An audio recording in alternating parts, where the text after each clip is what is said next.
আসসালামু আলাইকুম, সবাইকে স্বাগতম বিডি বাংলা 24 ইউটিউব চ্যানেলে। সম্মানিত গ্রাহকগণ, আপনারা জানেন সোনালী ব্যাংক পিএলসিতে বিভিন্ন ডিজিটাল সার্ভিস আমাদের প্রচলিত হয়েছে এবং সেই ডিজিটাল সার্ভিসগুলো আপনার বেশ জনপ্রিয় হয়েছে বটে। তবে আমাদের বেশ কিছু ডিজিটাল সার্ভিসের ভিতর সবচেয়ে জনপ্রিয় যে ডিজিটাল সার্ভিস বা অ্যাপ ভিত্তিক সার্ভিস সেটা হচ্ছে সোনালী ওয়ালেট। এই সোনালী ওয়ালেটের মাধ্যমে আপনার আমাদের স্পেশালি যারা শিক্ষিত কাস্টমার তাদের জন্য অনেক উপকার হয়েছে। তাদের এই সোনালী ওয়ালেট অ্যাপসের মাধ্যমে লেনদেনের করার বদলতে আপনার তাদের ব্যাংকে যেতে হচ্ছে না বেশিরভাগ সময়, এবং বেশ কিছু বিষয় আপনার বেশ কিছু লেনদেন তারা ঘরে বসেই করতে পারছে। তারা নিজেরাই এই সোনালী ওয়ালেট অ্যাপসের মাধ্যমে আপনার নিজেরাই ঘরে বসেই বিএফটিএন করতে পারছে। তারা বিভিন্ন চেকের অর্ডার দিতে পারছে, এটিএম কার্ডের অর্ডার দিতে পারছে, আরটিজিএস করতে পারছে, অর্থাৎ এনপিএসবি তারা ঘরে বসে করতে পারছে। কিন্তু এটাও সত্য যে ডিজিটাল সার্ভিস নিতে গিয়ে বেশ কিছু নেটওয়ার্কগত বা অন্যান্য অসুবিধার সম্মুখীন আমাদের অনেক কাস্টমার হয়ে থাকে। সেই সমস্যা এবং সমাধান নিয়ে কিন্তু একটি সিরিজ আমি চালু করেছি, সেটা হচ্ছে গ্রাহকদের প্রশ্নোত্তর পর্ব। আমরা অলরেডি গ্রাহকদের প্রশ্নোত্তর নিয়ে প্রথম পর্ব আমরা দেখিয়েছি বেশ কিছুদিন আগে। আপনার ইচ্ছে করলে এই ভিডিওটা দেখে নিতে পারেন। আমি ডেসক্রিপশন বক্সে এই ভিডিওটার লিঙ্কটা দিয়ে দিলাম। ওখানে আপনার এনপিএসবি, মোবাইল ব্যাংকিং বা বিকাশ বিভিন্ন প্রশ্ন নিয়ে আমরা সমাধান দেওয়ার চেষ্টা করেছি। আশা করি যারা দেখেছেন তাদের ওই সমস্ত সমস্যা যদি হয় তাহলে কিন্তু তারা ওই ফেসবুক গ্রুপে পোস্ট দিয়ে তার সমাধানের জন্য একদিনের মতো সময় ওয়েট করতে হবে না। তাহলে তারা নিজেরাই জেনে যাবে এটা সম্ভাব্য সমাধান কী হতে পারে। আর যেহেতু আর্থিক বিষয়, অনেক সময় টাকা পয়সা যদি আটকে যায় সফটওয়্যারগত কারণে, তখন অনেকে টেনশনে থাকেন সেই টাকাটা আপনি ফেরত পাবেন কিনা। মনে রাখবেন, সোনালী ব্যাংক অ্যাপসের মাধ্যমে আপনারা যে লেনদেনই করেন না কেন সেই টাকাটা কিন্তু কখনো আপনার লস যাওয়ার চান্স নেই। হতে পারে টাকাটা যদি আটকে যায় আপনার কিছুদিন সময় লাগতে পারে সেই টাকাটা রিভার্স হওয়ার জন্য বা রিটার্ন হওয়ার জন্য। তবে মনে রাখবেন, আজকে যে ভিডিওটি দেখব সেখানে আমরা গ্রাহকদের বিভিন্ন প্রশ্নের উত্তর দেওয়ার চেষ্টা করব। সেই প্রশ্ন উত্তর আপনাদেরই যারা সোনালী ওয়ালেট, সোনালী ব্যাংক বা বিভিন্ন নামে যে গ্রুপগুলো ফেসবুকে প্রচলিত, সেই ফেসবুক থেকে আমি প্রশ্নগুলো নেওয়ার চেষ্টা করেছি। মনে রাখবেন, একজনের প্রশ্নের সমাধান যদি আমি এখানে দেওয়ার চেষ্টা করি তাহলে অন্যান্য গ্রাহকরা যদি এই ভিডিওটা দেখে তাহলে কিন্তু তার আর ওই প্রশ্ন জন্য ফেসবুক গ্রুপে কোনো পোস্ট দিতে হবে না। তার সহজেই বুঝতে পারবে যে এই সমস্যাটি আমার হয়েছে, তাহলে আমার সমাধানটি কী হতে পারে, অর্থাৎ টেনশনমুক্ত লেনদেন। আজকে আমরা আরও কিছু প্রশ্নের সমাধান নিয়ে কথা বলবো। চলুন আমরা দেখে নিই কী কী রয়েছে আজকে সেই প্রশ্নে। সোনালী ওয়ালেট গ্রুপ থেকে একটি প্রশ্ন পেয়েছি, সেটা হচ্ছে প্রশ্ন করেছেন জনাব সামিউল হক চৌধুরী। তিনি লিখেছেন, আমার বাবার বয়স 65 প্রায়, উনি ই ওয়ালেট ব্যবহার করতে পারেন না। কারণ হিসেবে বলা হয় 60-এর বেশি বয়সীদের অ্যাপ ব্যবহার করতে পারবেন না। শারীরিক সমস্যার জন্য উনি ব্যাংকে যেতে পারেন না, এই জন্য তার ডিফল্ট ব্রাঞ্চে কথা বলেও কোনোরূপ সমাধান পায়নি। তবে এটাও সত্য যে অনেক গ্রাহক এই ধরনের সমস্যায় পড়েন। বয়স বেশি হওয়ার কারণে দেখা যায় ব্যাংকে যেতে পারেন না, চেকে সাইন করতে পারেন না, ইভেন এটিএম কার্ড ইউজ করতে পারেন না। সেক্ষেত্রে দেখা যায় অ্যাপসটা একটা ভালো উপায় হয়ে থাকে। কিন্তু এই অ্যাপসটা অনেক সময় দেখা যায় আমাদের ব্যাংকের ম্যানেজার বা ব্যাংক কর্তৃক সেখানে মোটিভেট করা হয় না, ডিমোটিভেট করা হয়। যেহেতু তার বয়স বেশি সেহেতু তার অ্যাপসটা ইউজ করা উচিত হবে না। কিন্তু এটাও সত্য, বয়স বেশি হলে যে অ্যাপস তিনি ইউজ করতে পারবেন না সেটা কিন্তু 100% সত্য না, বা এটা কোনো নিষেধ না। এটা জাস্ট নিরাপত্তার স্বার্থে আমাদের ব্যাংকারগণ বলে থাকে যাতে ওই বয়স্ক লোক কোনো সমস্যায় পরিণত না হয়।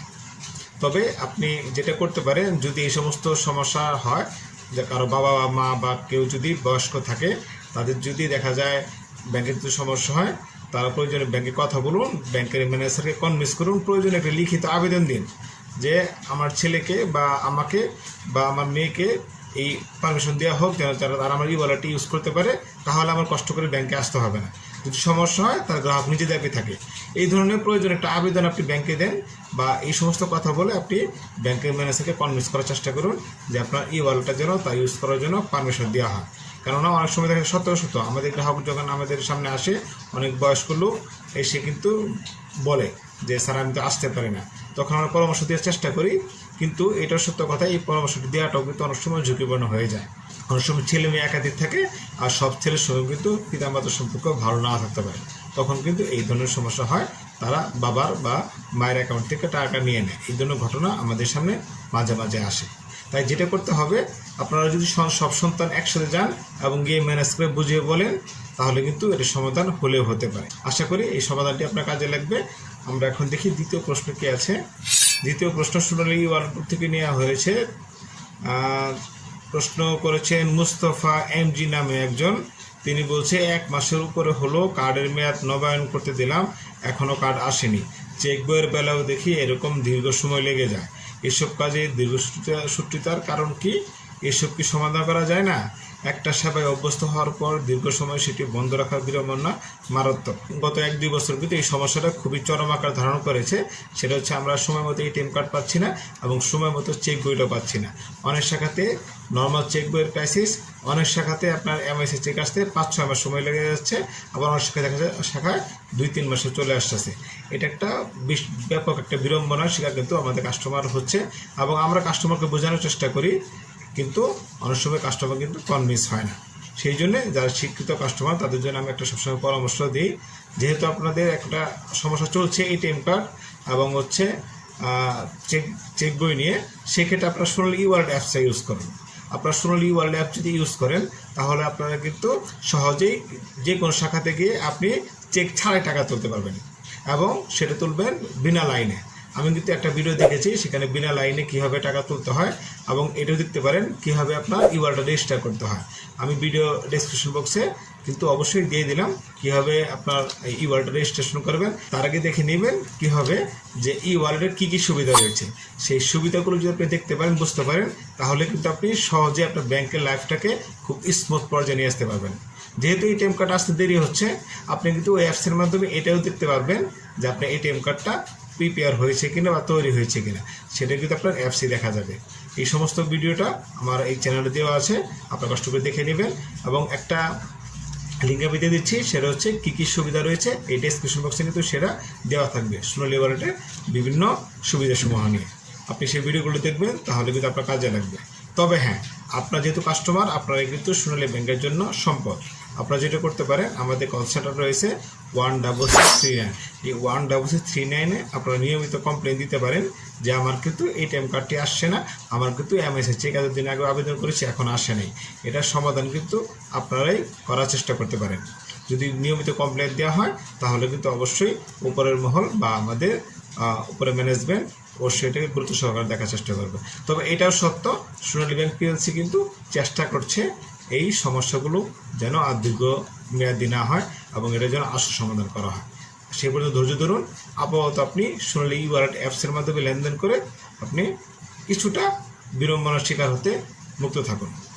আরেকটি প্রশ্ন যাব, সেটা হচ্ছে জুনায়েদ হোসেন জুনিয়র নামে একজন প্রশ্ন করেছেন। 13 ডিসেম্বর 2023 সেই প্রশ্নই করেছিলেন। বলেছেন উনি, ডেবিট কার্ড ইস্যুকৃত ডেট থেকে 1 বছর পূর্ণ হলে কি বাৎসরিক রিচার্জ কাটে নাকি প্রতি ডিসেম্বর মাস শেষ কাটে? ডিসেম্বর মাসের শেষে কাটে। অভিজ্ঞ ব্যক্তিরা বিষয়টা একটু জানান। এখানে তার প্রশ্নটা, অবশ্যই এই প্রশ্নটা আমিও যেহেতু এটিএম কার্ডের সার্ভিস দিয়ে থেকে আমার ডেস্কে, আমি কিন্তু এই বিষয়টা উপলব্ধি করি। অনেকেই প্রশ্ন করে, আমি যেখান থেকে এটিএম কার্ড নিচ্ছি বা যেদিন এটিএম কার্ড আবেদন করছি, সেদিন থেকে কি আমার চার্জ কাটবে 1 বছর পর নাকি হচ্ছে ডিসেম্বর শেষে কাটবে? তাদের জন্য উত্তর হচ্ছে, প্রতি বছরের ডিসেম্বরের শেষ সপ্তাহে আমাদের এটিএম কার্ডের চার্জটা অটো অ্যাকাউন্ট থেকে কেটে নেওয়া হয়। এখানে একটা মনে রাখবেন, আপনি এটিএম কার্ড যদি নাও নিয়ে থাকেন, কিন্তু যদি আবেদন করে থাকেন, সেটা শাখায় পড়ে থাকে, তারপরেও কিন্তু আপনার সেই কার্ডের চার্জ কিন্তু আপনার প্রতি বছরের ডিসেম্বরে নিয়ে থাকবে। অনেকে প্রশ্ন করেন, স্যার আমি তো কার্ডই হাতে নিয়ে নিই, তাহলে আমার এটিএম কার্ড চার্জ করে কাটবে কেন? কিন্তু মনে রাখবেন, আপনি কার্ড হাতে নেন নাই, রিসিভ করেন নাই, কিন্তু কার্ডের কিন্তু একটা আবেদন আপনি ব্যাংকে দিয়েছেন। সেই কার্ডটা আবেদন দেওয়ার কারণে কিন্তু সেই ব্যাংক একটি কার্ড আপনার জন্য প্রিন্ট করেছে এবং সেটার পিছনে খরচ হয়েছে। এখানে আরেকটা প্রশ্ন করেছেন একজন সোনালী ওয়ালেট গ্রুপে, সেটা হচ্ছে, সোনালী ব্যাংকে কল সেন্টারে কমপ্লেন দিলাম, এছাড়া বাংলাদেশ ব্যাংকে কমপ্লেন দিলাম, তারপর কোনো লাভ হলো না, এখন কি করার? এনপিএস সম্পর্কিত প্রশ্ন যেহেতু এর আগের ভিডিওতে আমি দেখেছি, আপনার কষ্ট হবে এই প্রথম পর্ব থেকে এটার উত্তরটা দেখে নেবেন, কারণ এটার সমাধান আমি বিস্তারিত সেখানে বলা হয়েছে। পরবর্তী প্রশ্ন যাই।